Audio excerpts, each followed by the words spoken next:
Good afternoon, ladies and gentlemen, and welcome back to innoXjogja. This is the last panel of the session. I'm very happy to please that all the panelists and also the moderator are already in here. And as you know, this is the last session of the day. And this session is very special because all the speakers and also the moderators are discussing what we will say about how to make or break the birthplace of the next generation of tech entrepreneurs.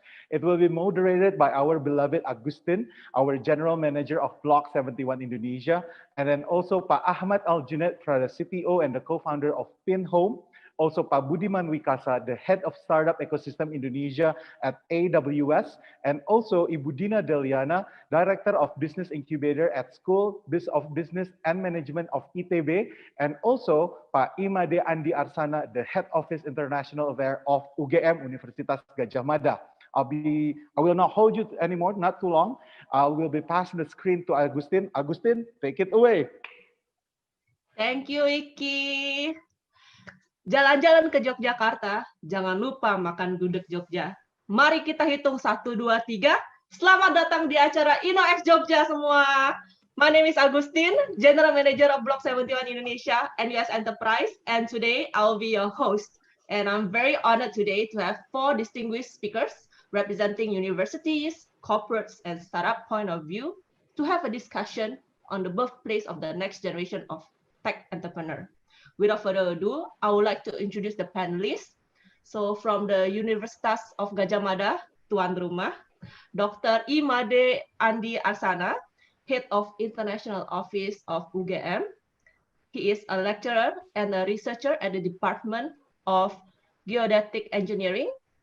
He is also the head of Office of International Affairs. He is also published an impressive number of books, more than 200 publications, including papers, journals, and books. Perhaps later you can share with us what you have there on your portfolio, Pak. Next up, we have from Institute of Technology of Bandung, Dr. Dina Dellyana. She is the Director of Business Incubator at School of Business and Management ITB. She is also the Director of LPIK. Apart from being a lecturer, she's also a mentor in Berkra for Startups Development Division in MIKTI, and the head of Startup Development in West Java Chambers of Commerce. Welcome, Budina.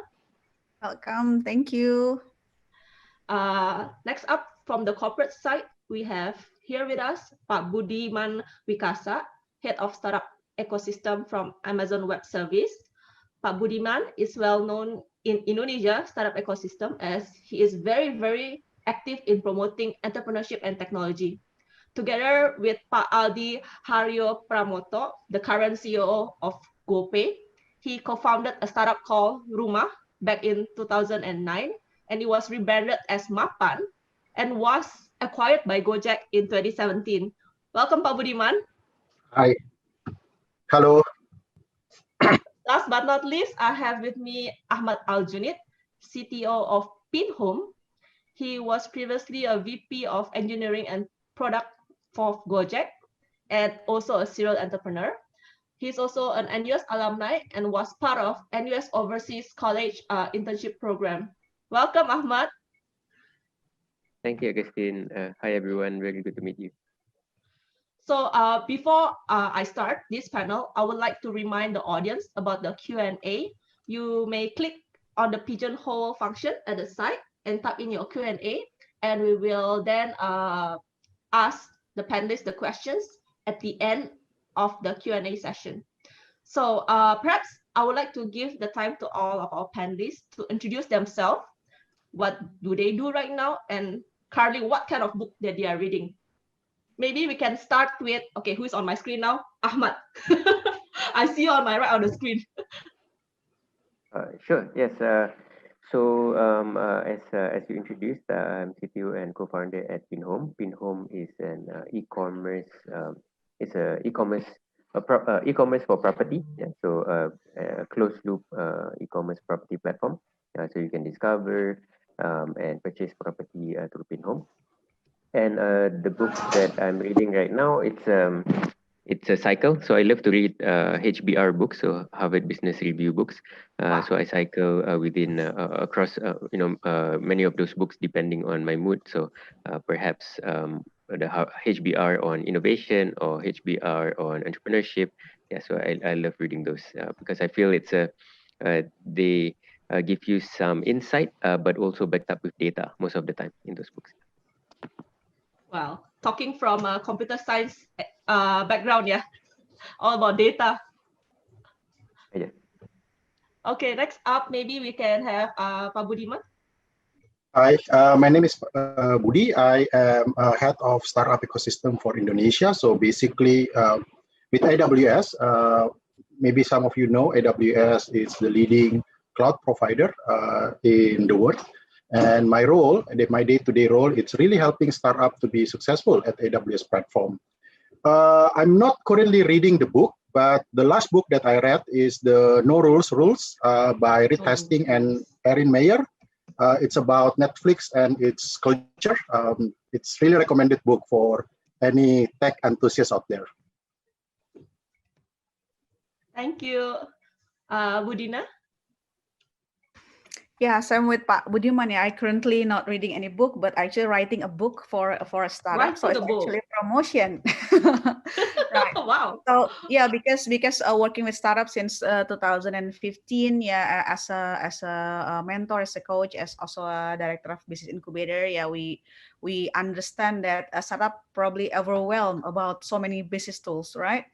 And I'm here try to like make a resume, and we try to categorize any kind of tools on every stage of startups that they can use, and they can pick whichever tools that might be beneficial for them, because they are too overwhelming to read a lot of books. Yeah, now I try to make a short we call it like collections of tools on each different kind of startups and on different stages, and hopefully it will be launched on the next week. Yeah, but on this week actually I'm wow. Yeah, this week actually going to launch a book also. I just forgot to Agustin that I have slot for promotions, yeah, here. But this week I'm going to launch my book about finding a model for creative scene. So if you are in Jogja, you can actually join the launching event, yeah, in Grand Mercure Jogja on November 20th. Yeah, it's book about the model how to find the best fit for creative scene in Indonesia. And the next week also I will launch my book about virtual incubation program, and it will be virtually conducted. So just stay up to date by looking at my Instagram. Sorry for promoting Agustin. It's still okay, right? It's okay. So it's quite interesting. So you are not reading a book, but you actually writing a book. Yeah, we read journals a lot. Yeah, and it's for us as a lecturer is kind of our daily readings. Yeah, book we read. My latest book is about 0 to 1. Yeah, it's more about case studies about successful startups. So we currently read like those kind of books or some articles from not only like from Medium, yeah, and from everywhere. Just to make what we teach to our students relevant, and give them like some real stories, yeah, about the startups. Real life. Yeah. Okay, thank you so much, Bu. Next up we have Andi. Hello, Agustin. Thank you very much for having me. Imadi Andi Arsana, or sometimes in English they call him I made Andi Arsana. I'm a lecturer by profession. I'm an engineer by training, but now I'm also the head of the Office of International Affairs at the university. Reading, I think like Ibu Dina, because I'm a lecturer, so I keep reading journals and books, but I'm not going to tell you that. I actually started to reread the old books of Steve Jobs' biography. Why do I need to read this? Because I remember his quote about stay foolish, stay hungry. I think this is the time where we really need to feel that way with all the changes, all the innovation that we need to do, especially in teaching in my case. So thank you very much. Yeah. So maybe perhaps let's dive into my first question to the panelists, right? One of the main problems that we often hear, everybody hear, that in the market that we encounter the job market nowadays is that there is a gap in skills, and of course there's a job expectation and capabilities from the fresh graduates. So with employers and employees questioning the value of a degree and education, educators need to assess their offerings, right, of their programs and how they need to be reflected with the industries. So I have a questions for Dina and Andi. How is your tertiary education schools institution fostering new ideas and innovative thinking in its students? And for Ahmed and Budi, since you graduated from overseas education, how is your experience studying in your universities, right, foster you to be an entrepreneur? Perhaps we can go by Pak Andi first. All right, thank you. I think the first thing that we need to understand is that the world is developing really fast somehow. And on the other hand, the development in the educational sector is not as fast as we wanted. This is a fact that it is sad, but it is true. Ideally speaking, the educational world should put itself closer to the real world, which in this case is the workforce and the industry. If I have to say it in an idealistic perspective, what we need to do and what we are doing now actually in UGM, for example, is to put ourselves closer to the industry by redesigning our curriculum, how our subject that we thought we are teaching are relevant to the industry. I know that this sounds cliche because we keep saying this from, I don't know, like 1,000 years ago already, but the reality is not there. But now I think with the COVID-19, for example, everybody needs to innovate. So now I think the base for the relevance for this innovation is now even stronger. Agustin, if you understand, for example, overnight, every lecturers in the world, or in Indonesia at least, have to teach online. Yeah, they become a Google Gmeet expert now. Exactly. So it means that if people say that COVID-19 changed our life, so in my view, it is actually COVID-19 reveals who we really are, whether or not we can adapt or not. So I think this is a moment where what we believe in the past, actually, we can really do it. So to put it into perspective, now we redesign our curriculum. In my department, by the way, we are now redesigning our curriculum. Put it closer to the industry by conducting a better internship, better in industrial work placement. Now, if you understand, we have the Campus Merdeka program from the ministry. It is basically to give us opportunity to spend more time outside the university, which I think is a good thing. We can talk more about this later on. So basically for the students to spend more time outside the campus, because it is evident if I say that if you stay only in campus, you cannot be relevant when it comes to the workforce, for example. So that is in general what we are doing now. Thank you very much.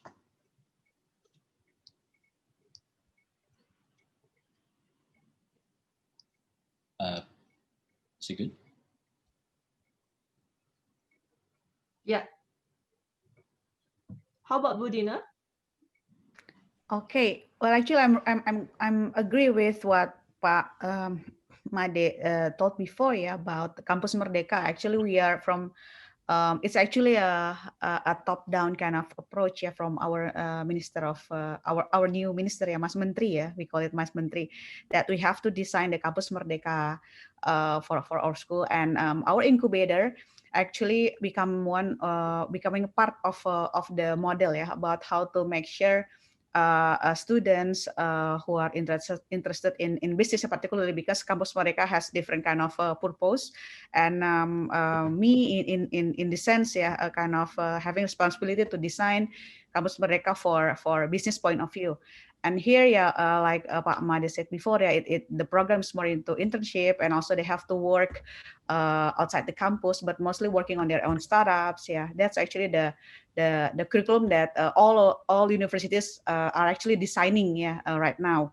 But currently, what we do in ITB, in general, also we try to connect we try to connect because we have potentials. We have School of Business, we have School of Art and Design, we have School of Electronic Engineering, and also IT, right? Why don't we connect all of those potentials? And me as a director of the Greater Hub, I'm more knowing about students from SBM ITB, from business sides, yeah. And now I appointed also as the director of entrepreneurship in LPIK, also actually in ITB. We try to connect, we try to create a program to actually put all the students together, yeah, to form a team, because based on our experience at the Greater Hub since 2016, yeah, one of the key success factor to make sure that the startup is sustainable, they need to have the complete team, yeah, in terms of the hacker, hustle, and hipster. Yeah. And that's what student startup, yeah, we call it student startup because the startup comes from students and they are still students, right? They have some limitations, yeah. First about they still have some courses to attend, so they have to split their time working on their startup, and also they have to go to the class, right? And if you know ITB, like UGM as well, yeah, they are very busy, right? All with all the tasks and everything, they have to split their time. And we here as an incubator, we try to help them, yeah, to find some solutions, right? And also the second thing, they are not mature enough. Sometimes in terms of age, yeah, I believe startups which is more sustainable, right? Are those whose founder has the mature age already, yeah, like above 25. And the mental capacity, actually. Yeah, it's you need to actually be like that, you yeah. need to be very strong on your mental capacity to go through to become an entrepreneur, right? Right. So that's what we try to do, yeah.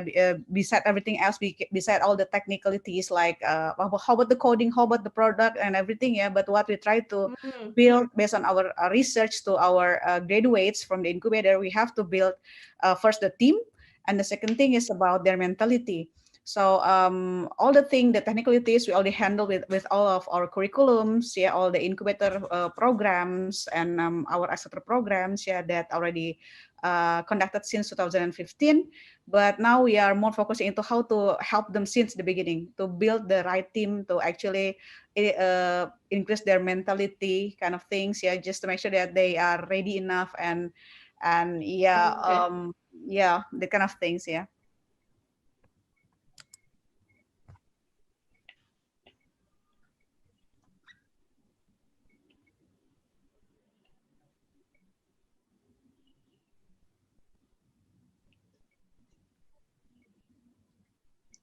Okay, got it.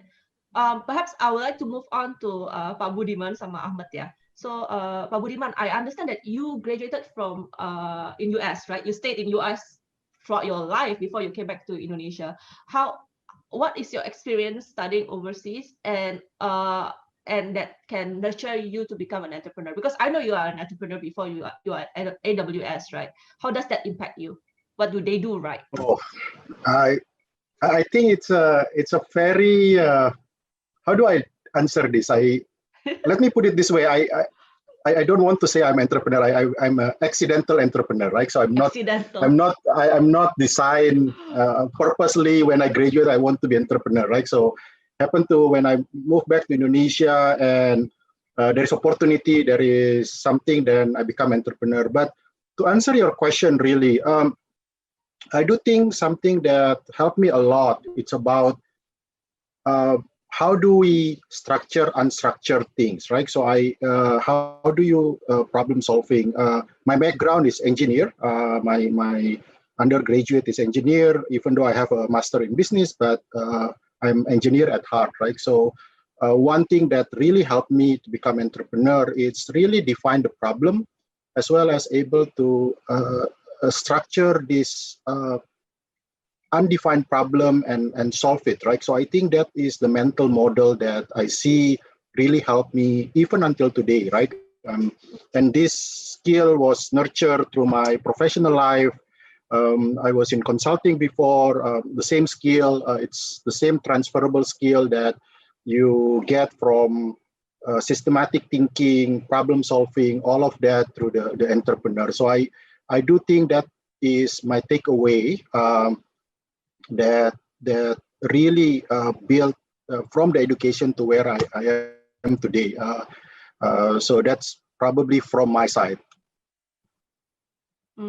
How about from Ahmed? I know you are an ex-NOCs before, and you live in Singapore, but you decided to come to Indonesia and really struck it on your own. I'm actually congratulate you for starting your own startup right now, Pinhome. And before that, you are at with Gojek, right? A VP in Gojek. Sure. Let me share a little bit. Yeah, and I went through school in Singapore, attended NUS, as you mentioned, and after that moved to America. So I was in US in California for almost 6 years before moving to Indonesia. And while I was in the US, I also didn't have any plans to leave.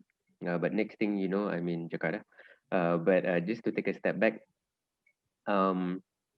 how did NUS contribute to my view on entrepreneurship, or my perspective towards entrepreneurship? And it's very, very interesting, because before the NUS Overseas Colleges program, I never thought about even leaving Singapore. So it wasn't even something that I was considering. Yeah, not at all. So while I really appreciated my academic journey in NUS, I loved the computer science classes. All my electives were computer science electives, even though that was my major. Probably not a good idea in terms of exposure, but I really enjoyed it. I guess the only thing I think could have been improved is there's really not enough time to absorb all the content. We as students, we need more time. Yeah, even though that was 15 years ago, I still think about that till today. There's just so much stuff to learn. And so since there's not enough time to absorb all that content, we can't even explore beyond it. But however, it is definitely possible to to create a subset of the academic experience and tailor it to allow students to immerse themselves in entrepreneurship. So as Pak Andi mentioned, right, we have to take the students off campus, put them in a situation where they can be immersed in this. And it may not be for everyone, but I feel this is where NUS Overseas Colleges really did it really well. So this was I attended in 2005, I think one of the first 6 groups that went on this program. And back then, it is very curious. This is a program where you send a student for a year to attend, to take classes at a top university and do full-time internship in an environment that cultivates entrepreneurship. Isn't it surprising that it's... Who are you with then? So that time you were with which company? Oh yes, so I attended the program that was in Silicon Valley, in a semiconductor company, in a semiconductor startup. Yeah, okay. That was going through a pivot, right? So a lot of things to learn. But what is curious is that even with this kind of program back then in 2004, 2005, it was not easy to convince students to go on this program.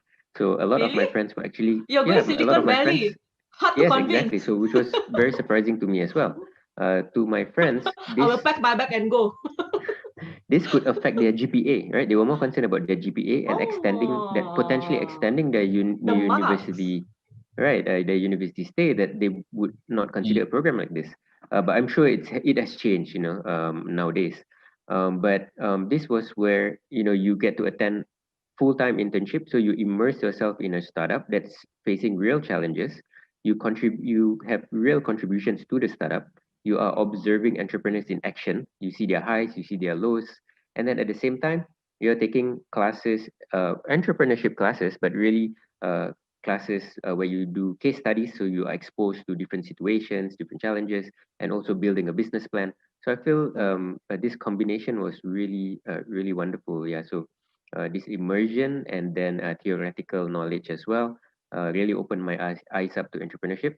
So even though not everybody who attended the program ended up being entrepreneurs, which I think is fine, but it really allowed those who did not know they were interested in this to realize this later on.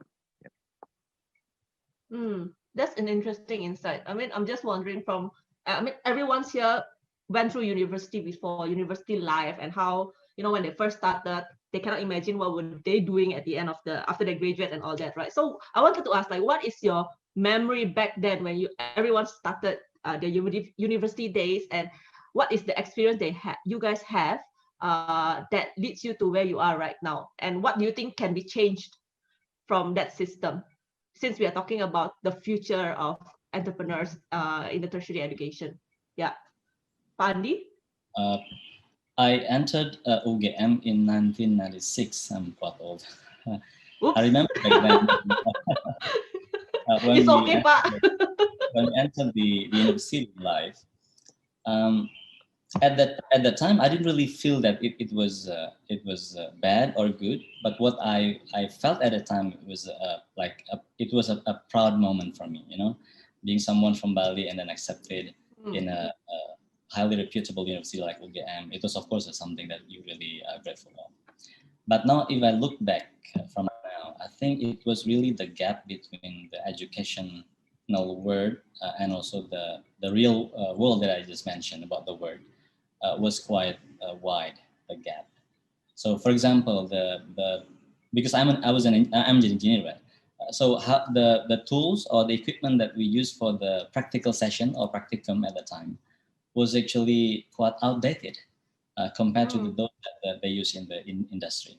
So that is one thing that is quite obvious. Even though there is one also good philosophy that my teacher taught me. I don't know why this is really a good thing, or they just try to make an excuse. They said, if you use this old-fashioned equipment or technology, it means you really need to understand the basic principles. Once you master the basic principle, it will be very easy for you to use all this modern, equipment and tools, which I was actually, somehow agreed to this kind of, principles.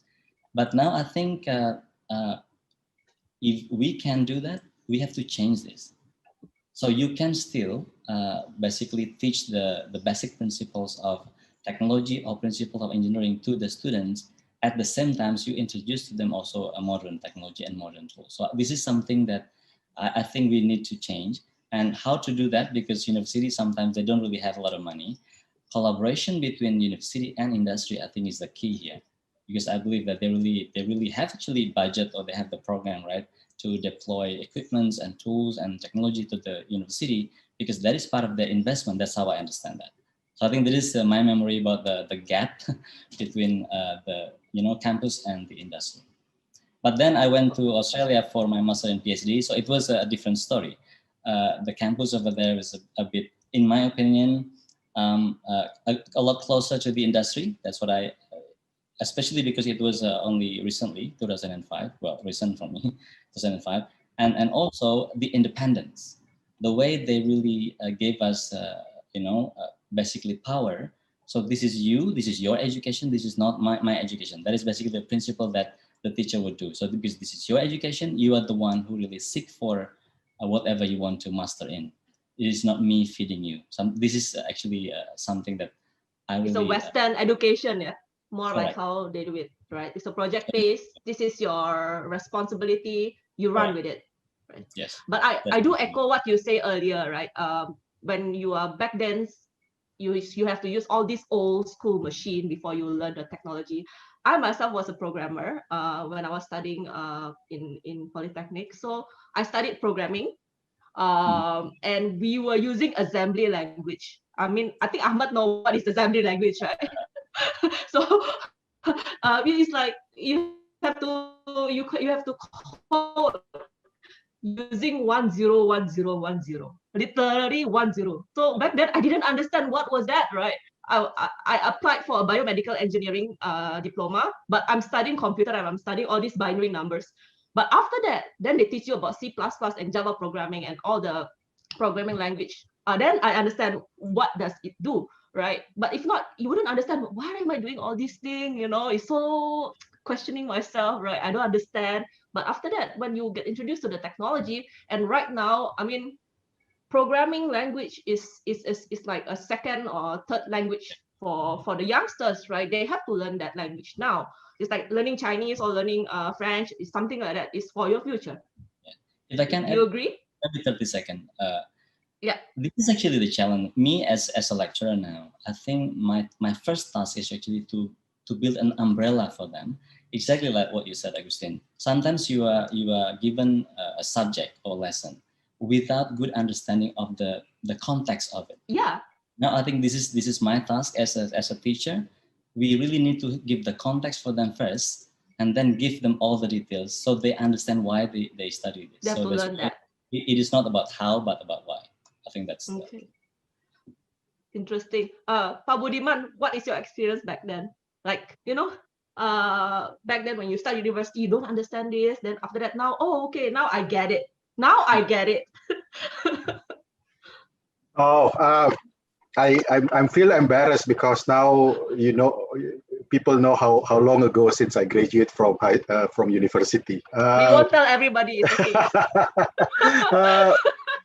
I do think there are a few things that I was a little bit after a while I realized how important it is. So when I was at business school, everybody need to take this organization behavior and cultural class, right? So I was sitting there and really imagine, like, why is this important? Why culture is why spending money on taking class on culture is so fluffy. And I realized when I first start working, right, it's not transparent that culture it's a big deal, right? But once I become entrepreneur, also it's not transparent when you are growing up, right? When you are be successful entrepreneur, when your organization grow, when your employee grow, then I realize how important is that. Important is to build the right culture within your organization, to get the right people on the right stuff. It's not the most smartest guy maybe that you need. It's somebody that really fit your culture, somebody that really share the value that what you are trying to do, right? So I think that for me is the biggest lesson learned looking back when was in the school and where we are now today, right? I mean, even working with AWS, a very large organization, and within us, AWS, it's a unique in the sense that while it's a multi-billion-dollar, a part of Amazon.com, we don't have too much process and procedure, right? All our employee or all my colleague, there are only probably one thing that they live by, which is Amazon 14 leadership principle that act our guide rail. That I really think the like of Jeff Bezos and their senior leadership within Amazon.com, AWS did a tremendous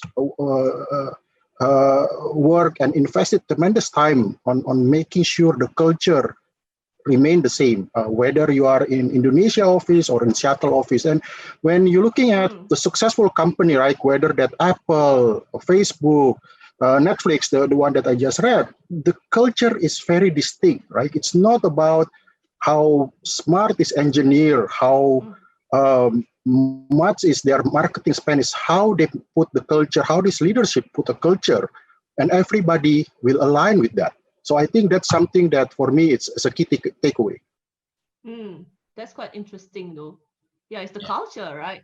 And how that you then impart that kind. Okay, what kind of culture you're talking about? Perhaps this is something that can be discussed with Bu Dina and Pak Andi, who are in the education system right now, right? And they're supposed to design a curriculum that is supposed to help the culture once they get out, right? So so for me, I think one thing that I really see and it's very distinct when I met a lot of my colleagues in Silicon Valley and even Amazon. Let's take the Amazon, right?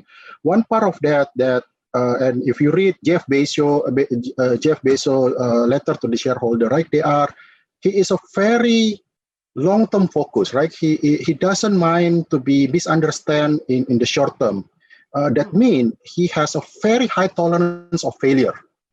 For him, he keep mentioning, and this is one thing that we are as a company believe is that if you are not failing enough, that means you are not innovating enough, right? Because failure and innovation, it's a hand in hand.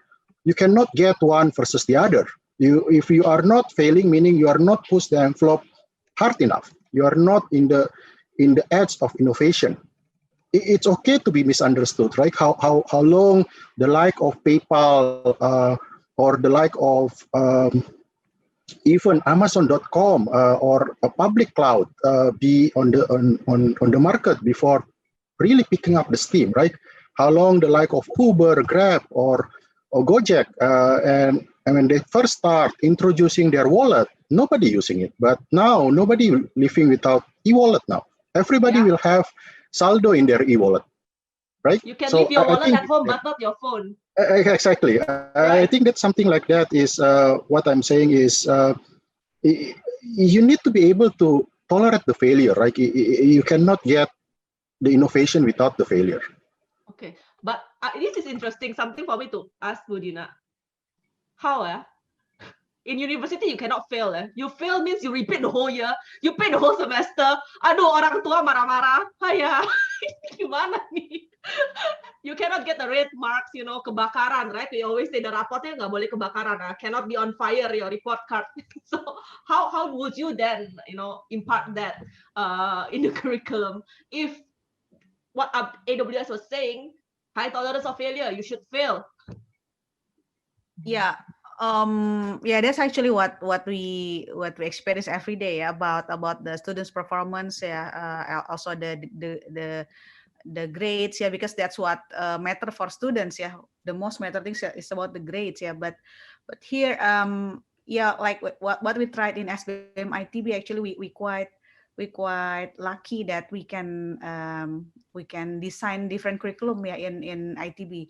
Not to mention like different curriculum out of the what has been mandatory mandate by the ministry, but actually we as a lecturer we can try to we can suggest some we call it like the way we deliver the course, just to make sure that it's not only about the grades, but it's more into your experience.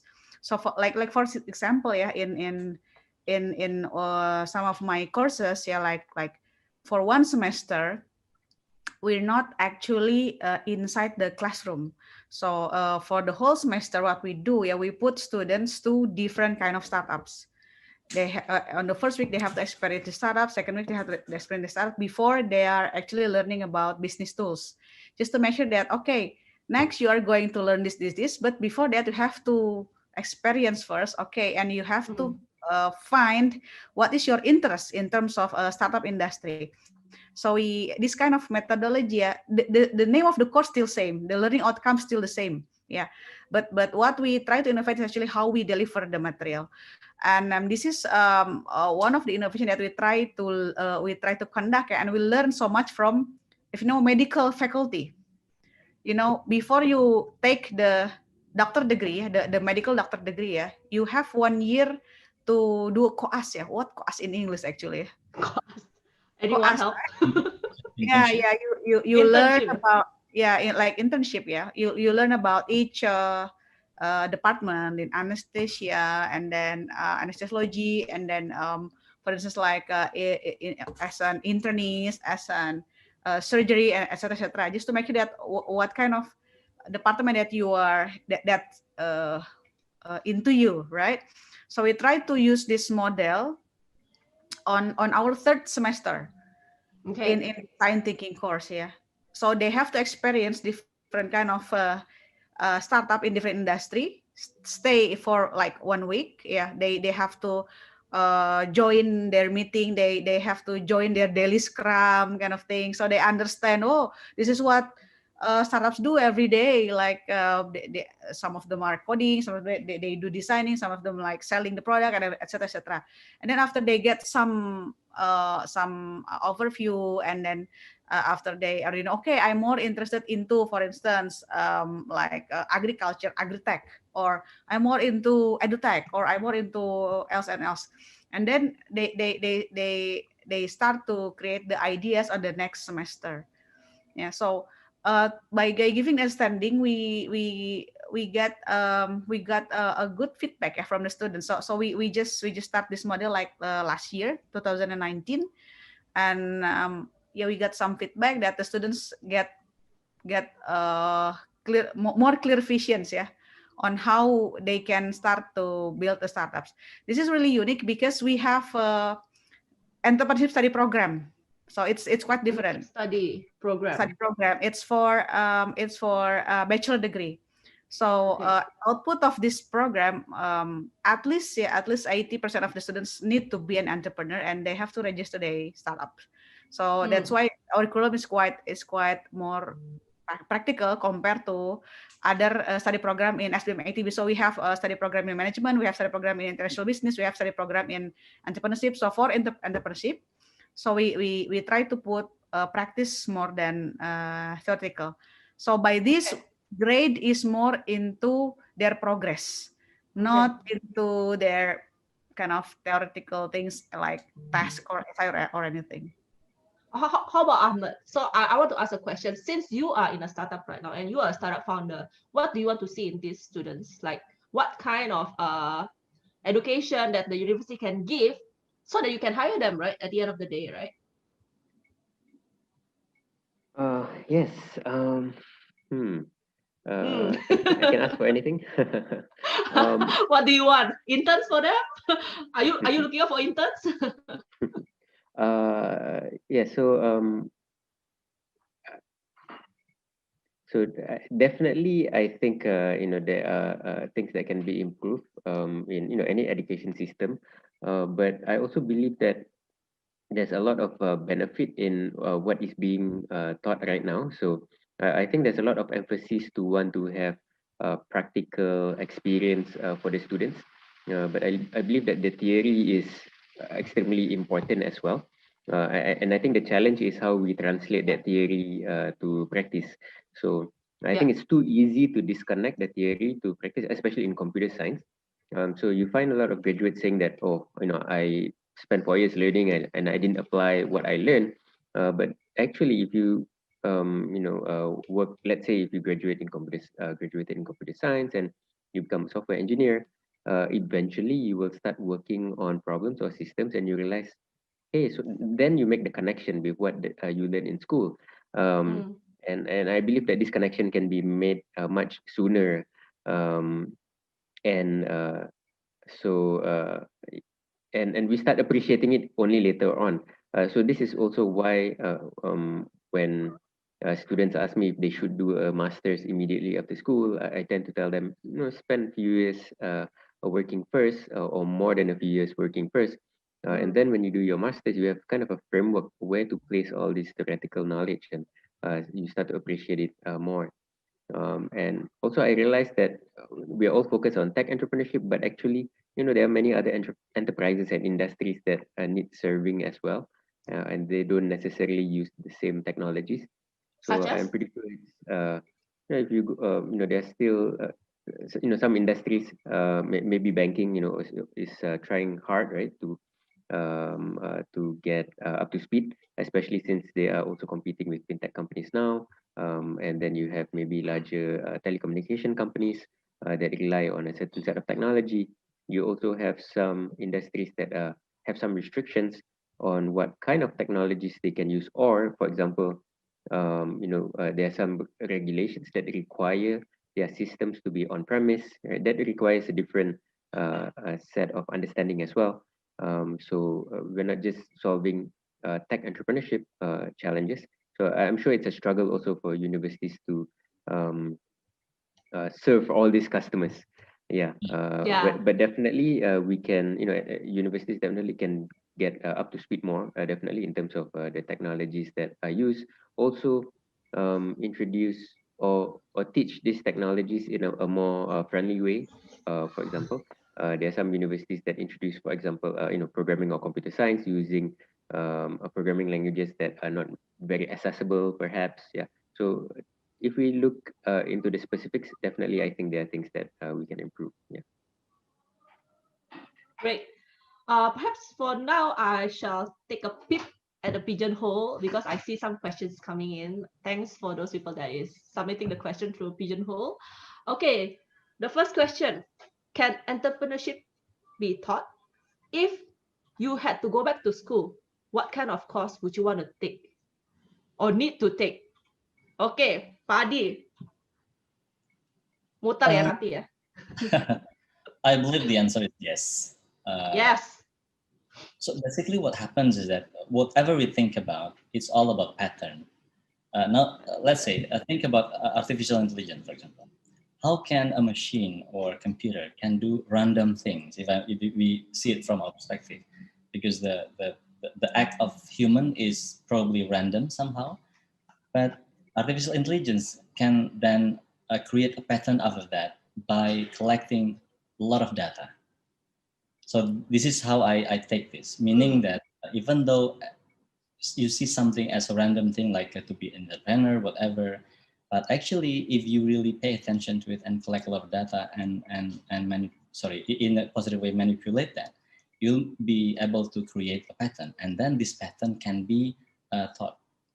That is how I put this. I'm not teaching entrepreneurship, but as I said earlier, in almost every department in UGM, there's a subject called kewirausahaan, or basically entrepreneurship.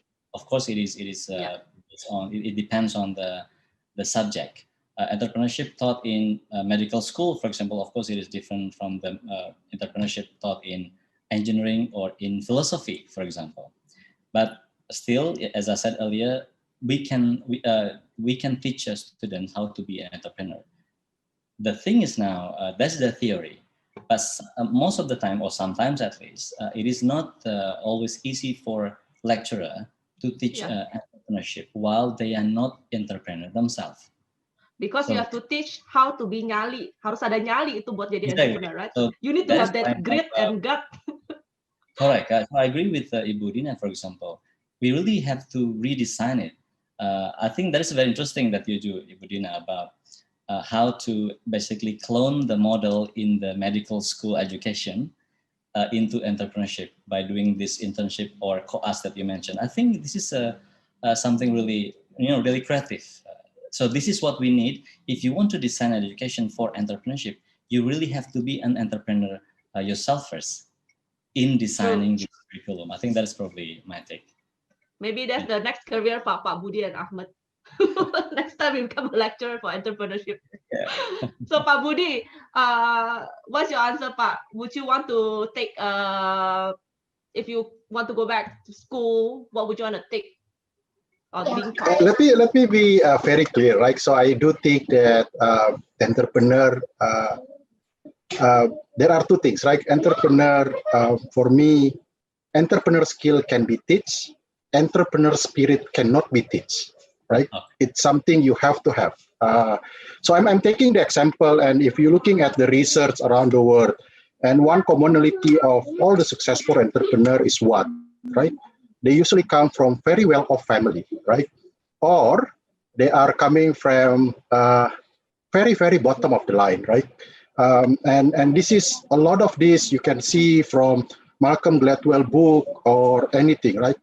And the reason why they have this is that they have a higher risk of tolerance because they have a safety net when they fail, right? That's one. Second, if they don't have anything, they have nothing to lose, right? So they also have nothing to lose, right? So kepepet, right? So then they have a very high entrepreneurial spirit as well. Now, having said that, the skill itself can be taught, right? How do you run a business? What process you do? How to build a good business plan? How to do a good marketing plan? That can be taught, right? But the spirit, able to stand up, taking a risk, and not afraid of failure, unfortunately, that's either you have it or not. And that's where the right successful entrepreneur, and this is proven by statistics, right? Where this, the like of Bill Gates, Mark Zuckerberg, Ethan Spiegel from Snapchat, right? They're all coming from very well-off family. And if you read the Malcolm Gladwell book, which is, which one is that? I forget. It's not the tipping point, the other one. It's also about that. The 1,000 hour, there is a situation, coincidence that they become an entrepreneur, right? There is foundation that shape who they are, how they build this entrepreneur spirit. So that's how I said, right? If I want to go back to school, what I will do, I'll definitely get all the basic right? I get how to build the right strategy, how to do marketing right, how to do the accounting right? So and as an entrepreneur, it is. People think this is a mechanical, but when you are entrepreneur, unfortunately, you need to do all of this from ground zero, right? Especially when you start, right? You need to define what is chart of account you want, right? What kind of chart of account? How many is that? Who are you going to keep it, right? How do you allocate a budget? Those kind of things. Simple stuff. Understand the legal, the business, whether you have the right business license, whether your PT has the right PT to establish, whether you have shareholder agreement. Like this is not something that a spirit alone will take you somewhere, but the skill also need, right? So you need that skill to understand the legal document. So that's from my side. So it's like literally, right? From what I'm hearing, right? It's a language skill you need to acquire, right? Like financing is another language you have to learn. Trying to fundraising is another language for you to learn, right? With all the jargons that's coming out, the valuation and blah blah blah, right? Yeah, that's quite interesting. And just summarize what you just said like now. So to become an entrepreneur, you either be two things, right? Either you have a safety net, you have everything, or you have nothing to lose. Polar opposite, right? So Ahmed, which one are you? Actually, I'm very middle class, so it doesn't fit Budiman's framework. However, what makes it kind of fits Budiman's framework is that my safety net, or rather my is not really safety net, but it's the people around me, right? So my dad is an entrepreneur, so I have seen him build businesses. I've seen him fail and succeed and fail again. My wife's dad is also an entrepreneur. Her mom is also an entrepreneur. So this is the environment in which my wife and I grew up in. So one, the safety net, you could say, or encouragement is really from my wife. So she support me whenever I did my startups in the past, and after doing a couple of startups, as you can imagine, it is very draining just from all the things that Pak Budiman mentioned, right? Just to have to know these things. I mean, you want to build a business, and yet you have to still figure all these things out. Um, and having then moved into more stable startups, right, like Jualu and then Gojek, I was fortunate enough to be given the support to give entrepreneurship yet another try, right?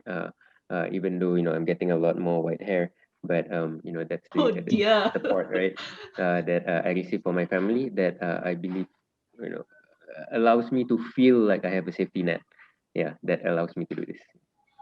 Well, back to the question that I just sent you over the WhatsApp.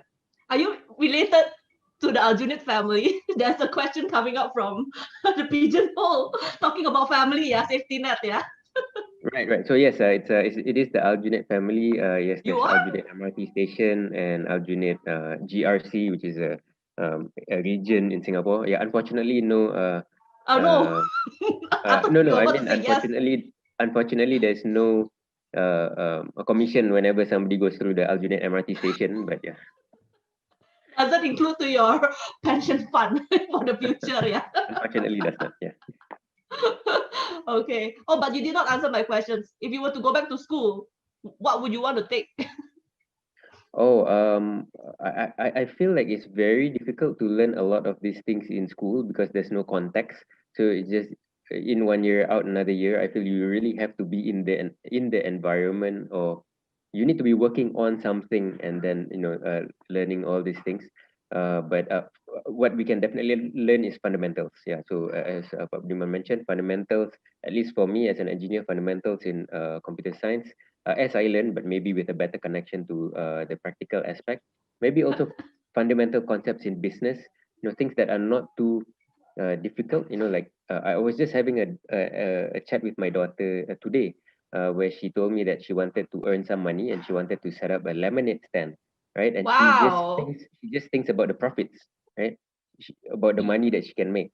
And but she's not thinking about so many other things: customer pain points, distribution, how to acquire customers, what's the cost of sales, right? She thinks that she can just plug in a fridge downstairs and it won't cost her any money. But so a lot of basics that we can learn, that is very practical and something that we can experience easily, right? Right now, if we want to start a business, it's so easy. We can start up a Tokopedia store.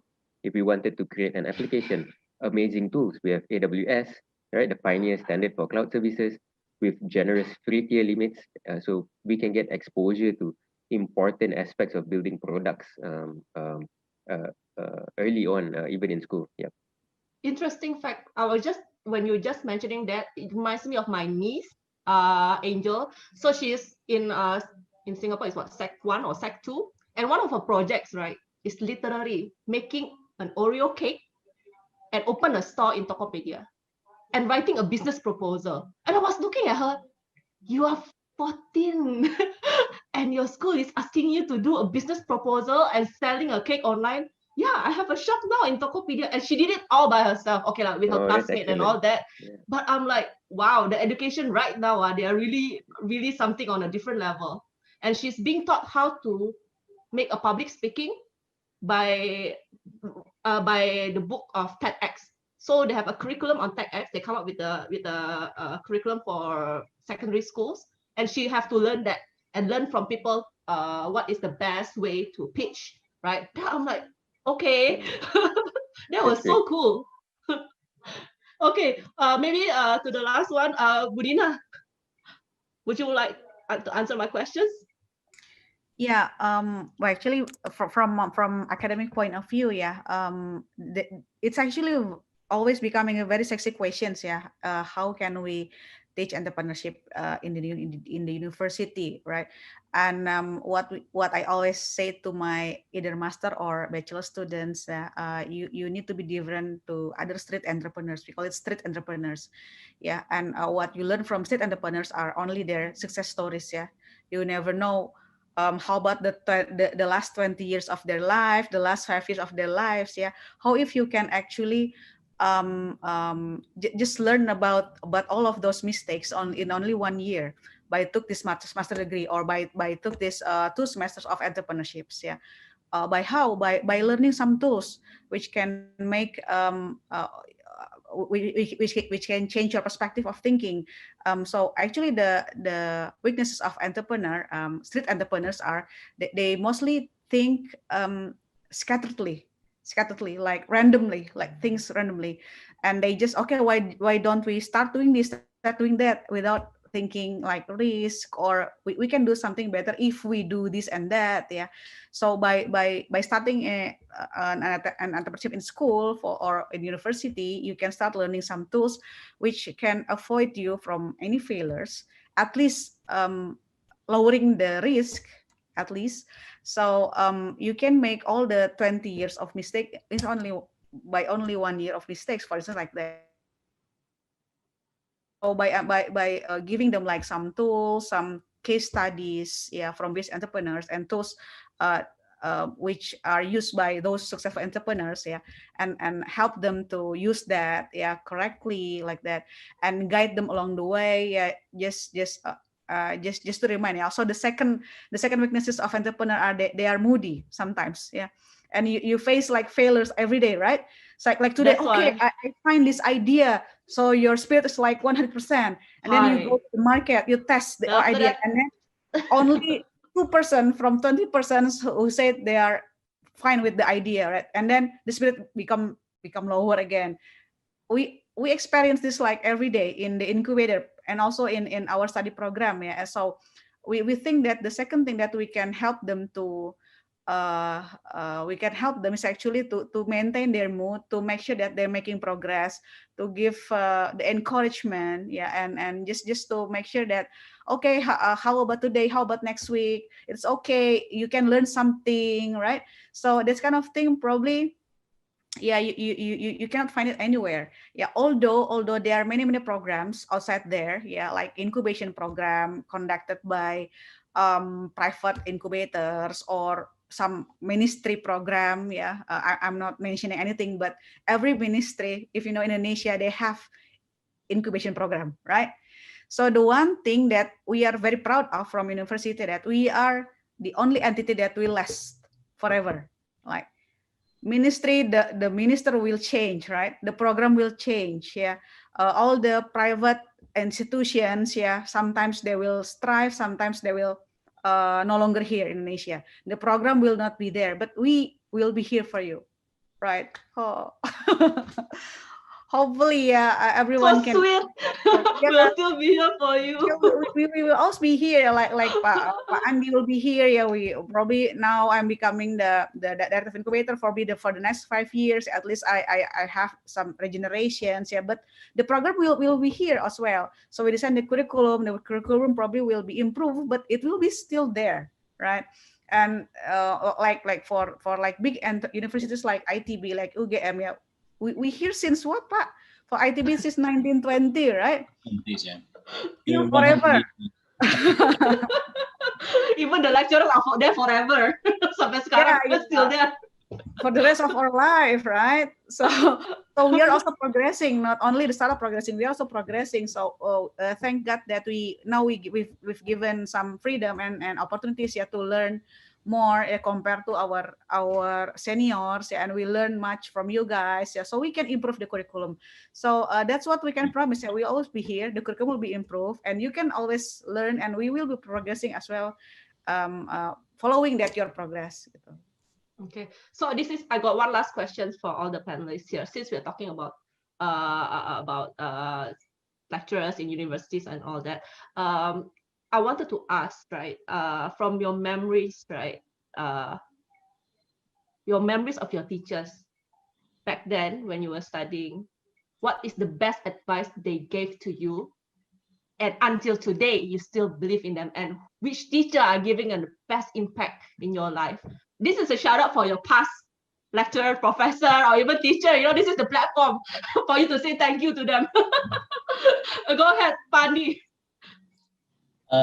I'm thinking of, well, basically every teacher would have a certain influence in my life. But if you there is one particularly, I believe in every one of us. Yeah, if you have to mention one only, it will be Ibu Astini. Ibu Astini, wherever you are now, I hope you watch later on probably. She's my English teacher in SMP, in high school. So this is like long time ago. Why? Because I'm someone from village. I didn't really learn English at all before I entered SMP. So it was the day one I really started to learn English. But I think Ibu Astini somehow managed to build a very big dream on me about the world, about, you know, if you master or you can speak English, if you understand English, if you can, you know, communicate in English, you will basically conquer the world, probably in a different language. So I think it is very important for a teacher to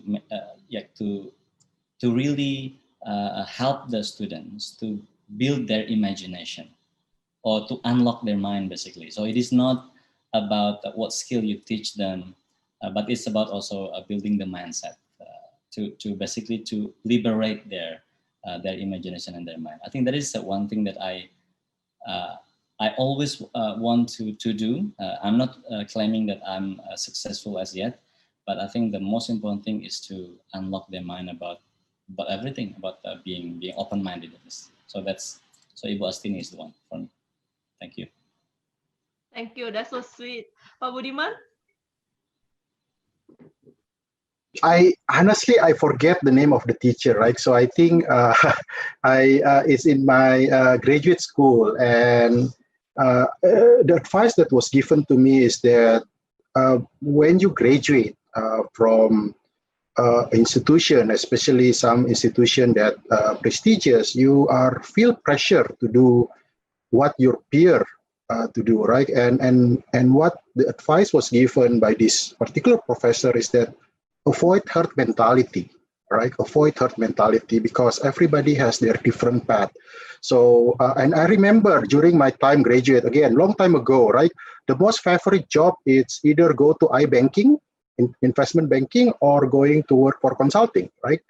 And I was subscribed to that herd mentality, right? So I end up working for a consulting firm for a while, and then become entrepreneur, right? So looking back and how real is that, and people sometimes are pressured by their institution, right? So there are again, I'm giving a quote from one of the book that was that I read. It's really good, right? So when you graduate from certain institution or certain like Indonesia, I'm giving the example ITB UGM, right? The most prestigious university in Indonesia. You are succumb to the herd mentality that you have to be success, like you have to go through the certain path, work for the best company, whether that SOE or the best startup. But that's what I'm trying to, and the teacher that giving advice is avoid that, because everybody has their own path, and make your own path on that. Interesting. I think that's from me. Thank you, Pak Budi. Ahmed? Yes, so when I was in grade 5 and 6, I had a elementary school teacher, Miss Tan or Mrs. Lim, after she got married.